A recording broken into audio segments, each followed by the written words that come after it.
మొలకల చెరువు వచ్చిన సంఘటన ఫస్ట్ బయట పెట్టింది మా వాళ్ళు లీడ్ తీసుకొని చేశారు. కానీ మూలాలకు పోతే కొన్ని షాకింగ్ వార్తలు కూడా వస్తున్నాయి. ఆ షాకింగ్ వార్తలు ఇప్పుడే నేను చెప్పను మీకు. ఇవన్నీ వాస్తవాలు బయట రావాలి. దీన్ని అంత ఈజీగా వదిలిపెట్టను. ఇవి చూసిన తర్వాత నాకు అనిపించింది, దీన్ని ఒక సిట్ వేసి టోటల్గా ప్రక్షాళన చేయడానికి ముందుకు పోవాల్సిన అవసరం ఉంది.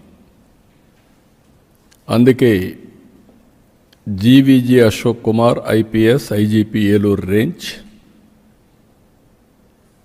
Rahul Dev Sharma IPS director enforcement provision and excise, K Chakravarthi IPS SP CID,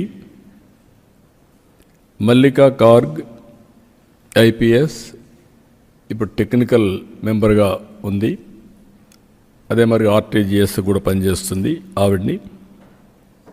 ఈ నలుగురిని ఎక్సైజ్ డిపార్ట్మెంట్లో ఇంకొకరిని తీసుకొని, అనుభవం ఉండే సబ్జెక్ట్ ఎక్స్పర్ట్ని ఒకరు తీసుకొని, వీళ్ళందరూ కలిసి ఏం జరిగిందో మొత్తం ప్రక్షాళన చేసే దిశగా, తిరిగి ఎలాంటి నేరాలు చేయాలంటే వణుకు పుట్టేట్టుగా చేస్తాం.